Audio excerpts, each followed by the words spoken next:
Quantum mechanics has made the right predictions so far on every experiment we've thrown at it. That's why many people are happy to accept quantum mechanics, or at least feel that they don't have any choice. But think about the situation with Newton's laws before Einstein's theory of relativity came to the scene.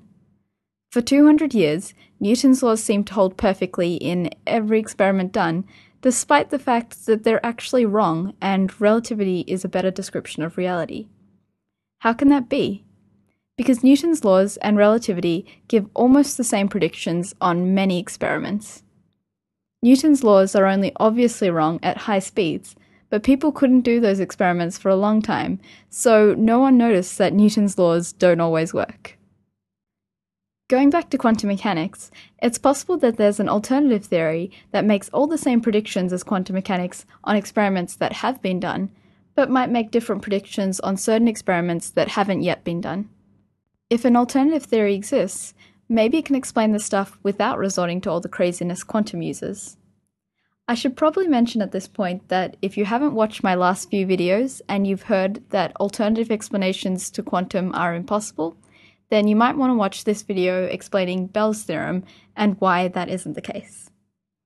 Anyway, today's topic is a theory called Bohmian Mechanics, or pilot wave theory, which is an alternative to quantum mechanics. It's a much more classical theory than quantum. To start off with, there's none of this particles are in more than one state at a time business. A particle always has exactly one position, one speed, etc. at any given time. This is regardless of whether they're being measured or not. This means that it's perfectly sensible to talk about the path a particle took to get from A to B, whereas in quantum, a particle has to take all possible paths. One last thing I'd like to point out about this theory is that it's fully deterministic. In other words, if I know a particle started out in exactly this position with this speed, then I can use Bohmian mechanics to calculate exactly where it will be at any time in the future. Just like with Newton's laws, there is no randomness in it. But how can that work? We know that there's randomness in the results of quantum experiments. You can do the same experiment twice and get different results. How can pilot wave theory explain this if it's deterministic?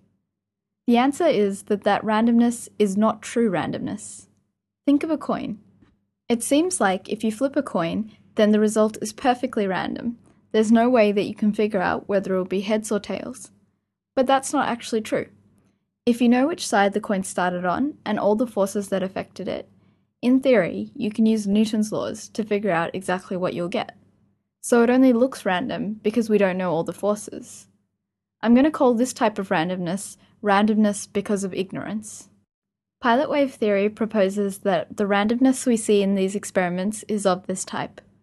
On the other hand, notice how according to quantum mechanics, there is no extra information that you can gather or calculations that you can do that will tell you exactly what the result will be. Quantum mechanics has true randomness. Okay, so how does the theory actually work? Remember that Newton's laws tell us that if you have a particle, you can figure out where it's going to go by knowing all the forces pushing it.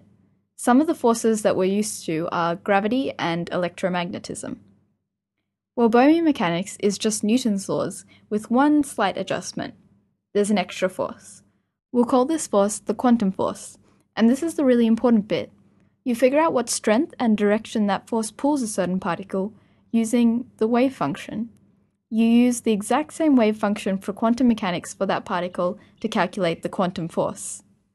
I won't explain how that calculation is done, but the point is that the wave function still plays a central role in our new theory. It's just not the same kind of role as in quantum mechanics. Here the wave function sort of guides the particle on its path. That's why the theory gets called pilot wave theory. Well, now we have this extra force that pulls and pushes a particle so that the particle will move in some kind of path. How can we use this to explain all of our quantum experiments? Let me illustrate with an impressive example, the double slit experiment. Hopefully you remember it. We shoot particles through, and they get through if they go through either one or both of these holes, and then land on a screen where they're detected. The result, of course, is the interference pattern. Let's try get this result with Bohmian mechanics. We assume each particle starts off somewhere around here, and they all move forward and a few of them make it to the slits. Say a particular particle got to this point inside the slits. We can use the wave function to calculate its path, and it looks pretty crazy. Notice if there was no quantum force, there wouldn't be any other forces on it at all, so Newton's laws would tell us that it would just keep going at the speed it's going, which would look more like this. Now, what if, instead of starting at that point, we started it very, very nearby? You see that the particle now goes on a completely different path, and if you start somewhere different again, it goes somewhere else. But when we originally shot our particles, we weren't 100% sure exactly where they were. So you might shoot two particles from what you think is the same spot, but according to Bohmian Mechanics, they could end up in very different places, making the results look random. But the theory says that this randomness is just randomness from ignorance in this case of the starting positions, and it's no more mysterious than a coin flip. Now we can repeat the same calculations for many particles getting through the slits. As you can see, an interference pattern has emerged. How did this work out so perfectly? It all comes back to that quantum force.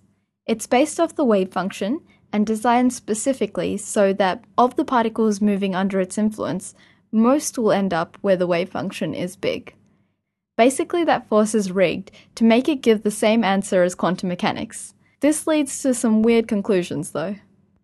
Imagine we cover up one slit. Now let's calculate where a particle should end up.